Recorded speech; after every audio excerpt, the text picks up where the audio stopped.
ओम शांति। 9 नवंबर 2024 बाबा के महावाक्य। मीठे बच्चे, बाप आए हैं तुम बच्चों को भक्ति तो आत्मा से, ज्ञानी तो आत्मा बनाने, पतित से पावन बनाने। प्रश्न। ज्ञानवान बच्चे किस चिंतन में सदा रहते हैं? उत्तर। मैं अविनाशी आत्मा हूँ, यह शरीर विनाशी है। मैंने 84 शरीर धारण किए हैं। अब यह अंतिम जन्म है। आत्मा कभी छोटी बड़ी नहीं होती है, शरीर ही छोटा बड़ा होता है। यह आंखें शरीर में हैं, लेकिन इनसे देखने वाली मैं आत्मा हूँ। बाबा आत्माओं को ही ज्ञान का तीसरा नेत्र देते हैं। वह भी जब तक शरीर का आधार न ले तब तक पढ़ा नहीं सकते। ऐसा चिंतन ज्ञानवान बच्चे सदा करते हैं। ओम शांति। यह किसने कहा? आत्मा ने। अविनाशी आत्मा ने कहा शरीर द्वारा। शरीर और आत्मा में कितना फर्क है। शरीर 5 तत्व का इतना बड़ा पुतला बन जाता है। भल छोटा भी है तो भी आत्मा से तो जरूर बड़ा है। पहले तो एकदम छोटा पिंड होता है।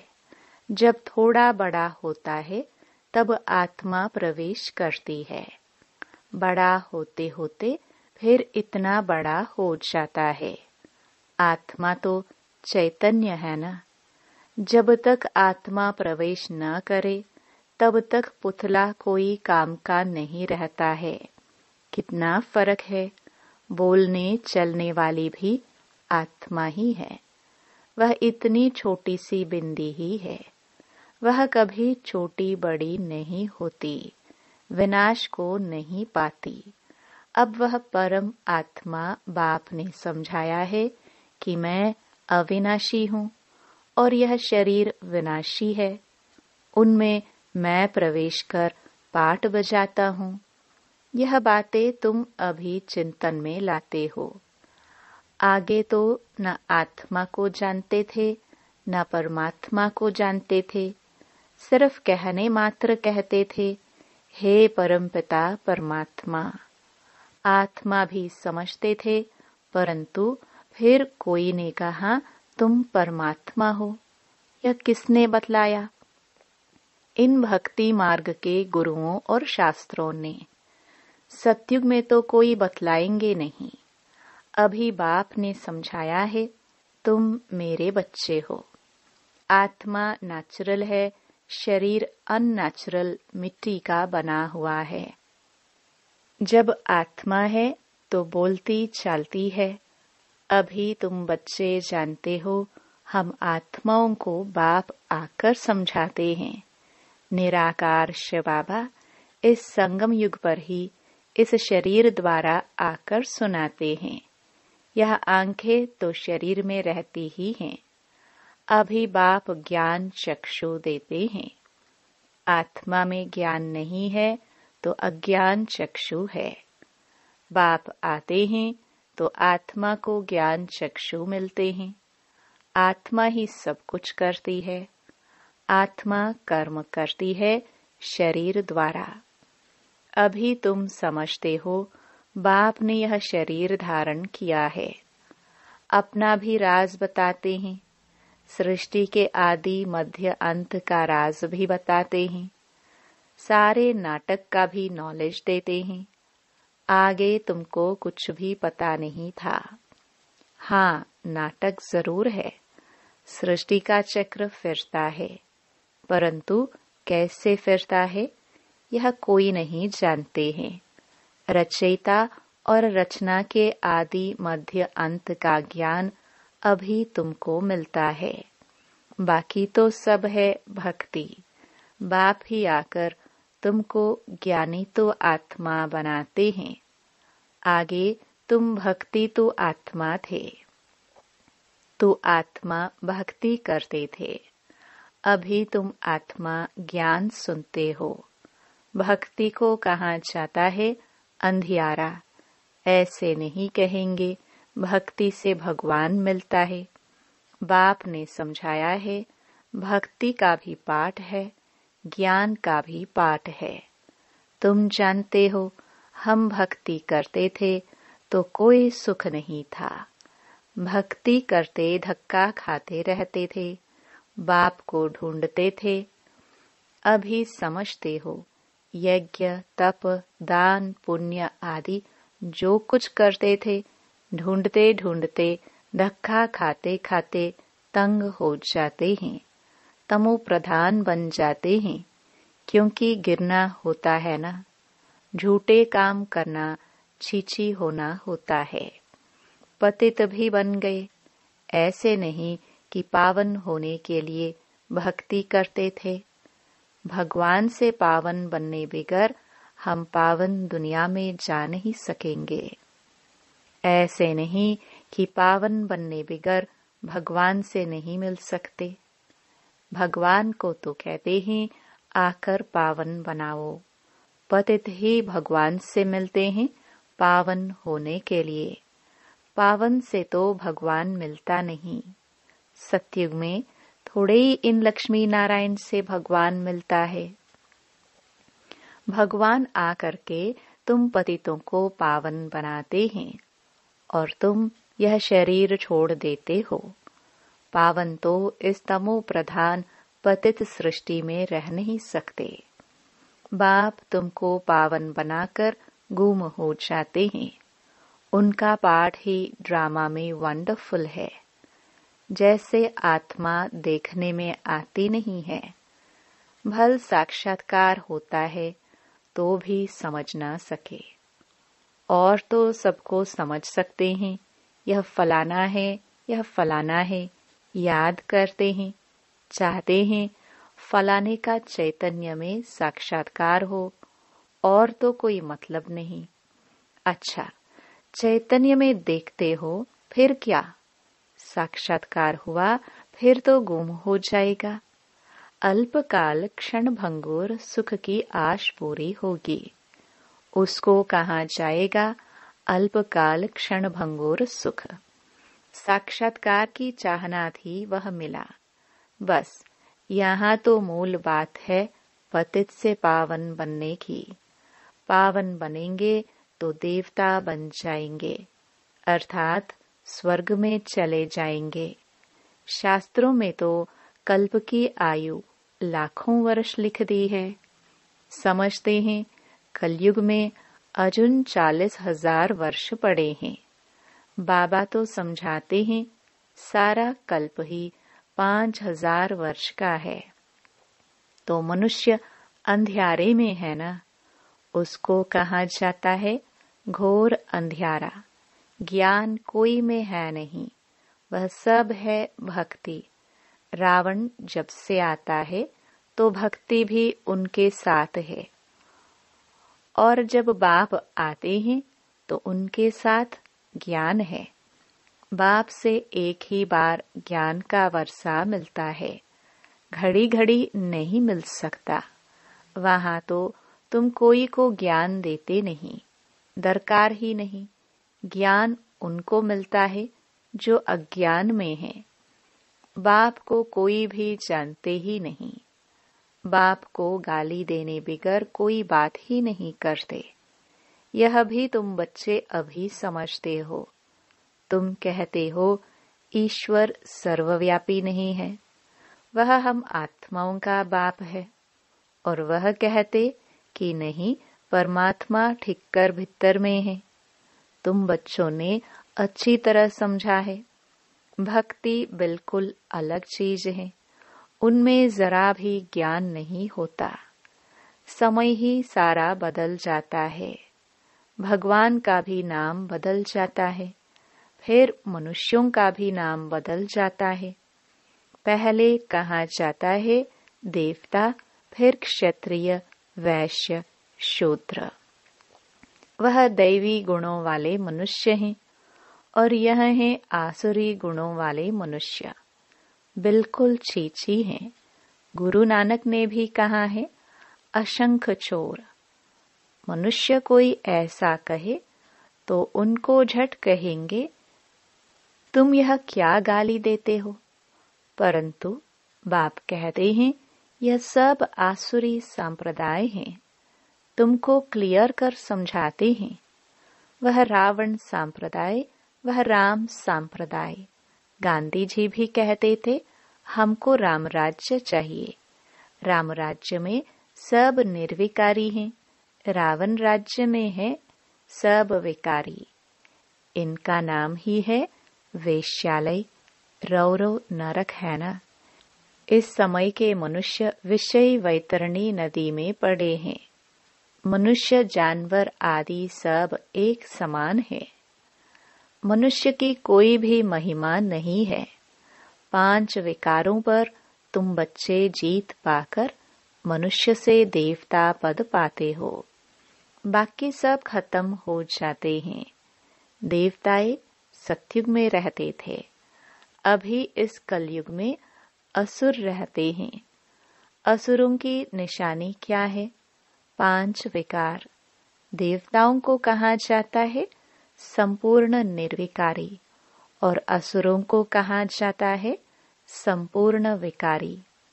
वह है 16 कला संपूर्ण और यहाँ 9 कला। सबकी कला कायाचट हो गई है। अब यह बाप बच्चों को बैठ समझाते हैं। बाप आते भी हैं पुरानी आसुरी दुनिया को चेंज करने। रावण राज्य वेश्यालय को शिवालय बनाते हैं। उन्होंने तो यहाँ ही नाम रख दिए त्रिमूर्ति हाउस, त्रिमूर्ति रोड। आगे थोड़े यह नाम थे। अब होना क्या चाहिए? ये सारी दुनिया किसकी है? परमात्मा की है ना। परमात्मा की दुनिया है जो आधा कल्प पवित्र, आधा कल्प अपवित्र रहती है। क्रिएटर तो बाप को कहा जाता है ना, तो उनकी ही यह दुनिया हुई ना। बाप समझाते हैं, मैं ही मालिक हूँ। मैं बीज रूप चैतन्य ज्ञान का सागर हूँ। मेरे में सारा ज्ञान है और कोई में नहीं। तुम समझ सकते हो इस सृष्टि चक्र के आदि मध्य अंत का नॉलेज बाप में ही है। बाकी तो सब हैं गपोड़े। मुख्य गपोड़ा बहुत खराब है, जिसके लिए बाप उल्हाना देते हैं। तुम मुझे ठिक्कर भित्तर कुत्ते बिल्ली में समझ बैठे हो। तुम्हारी क्या दुर्दशा हो गई है।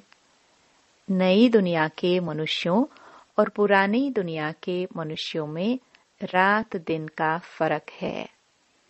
आधा कल्प से लेकर अपवित्र मनुष्य अपवित्र देवताओं को माथा टेकते हैं।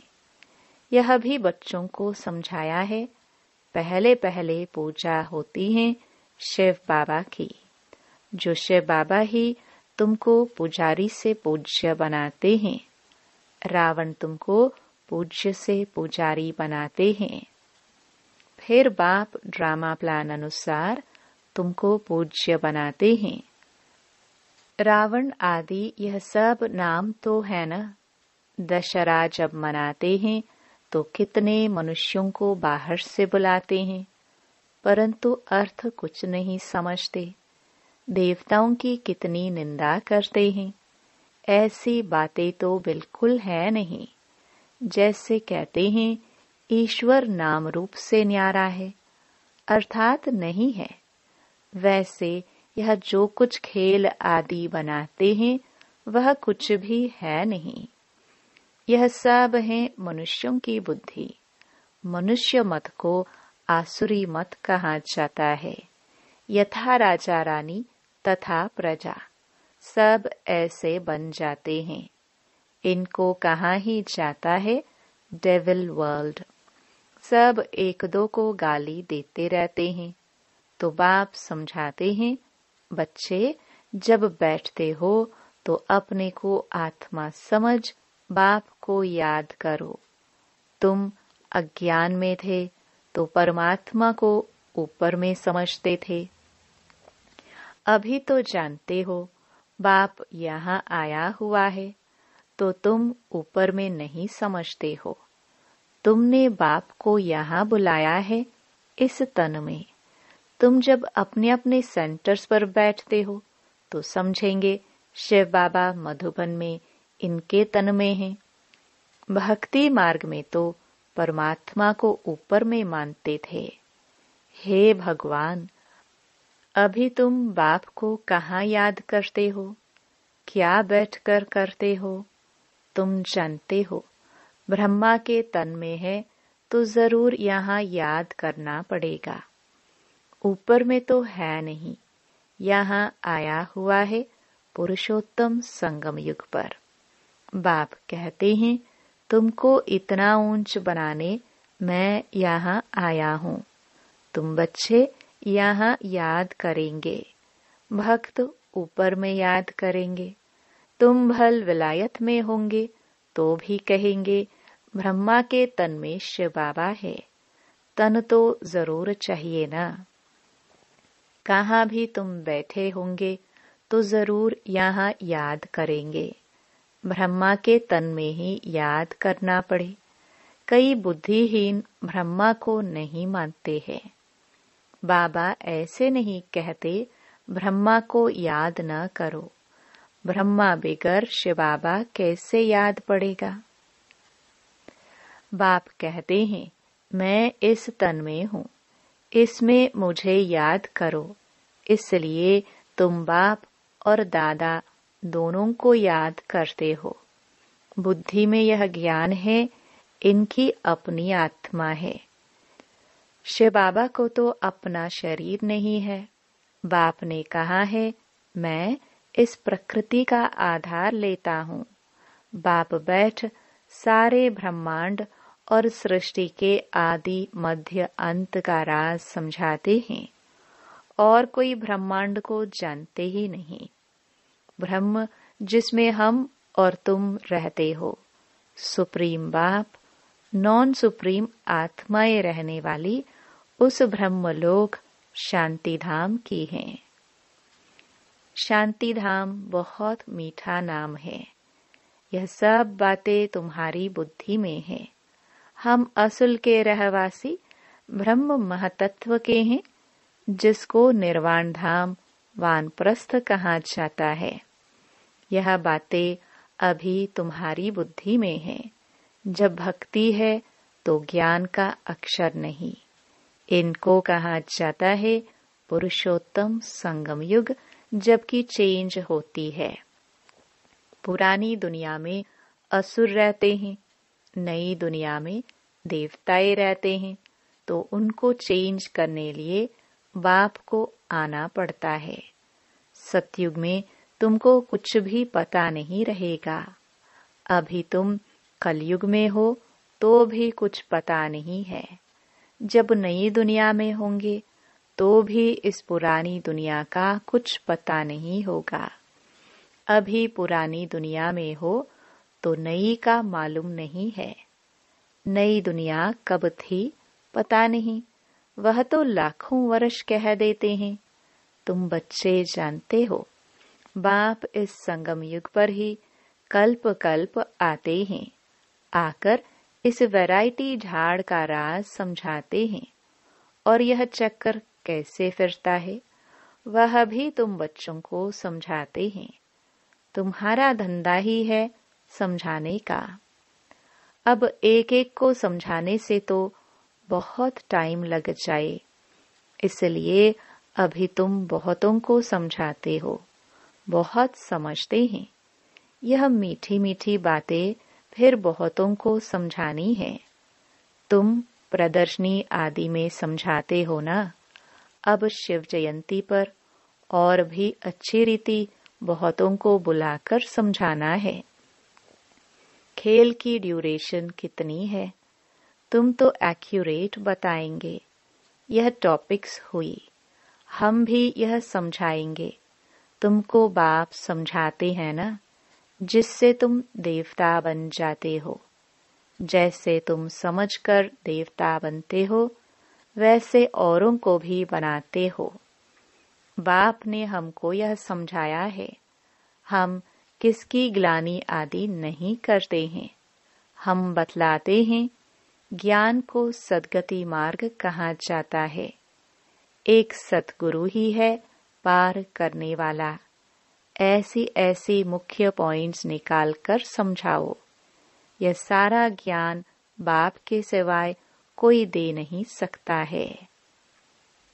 अच्छा, मीठे मीठे सिखिलदे बच्चों प्रति माता पिता बाप दादा का याद प्यार और गुड मॉर्निंग।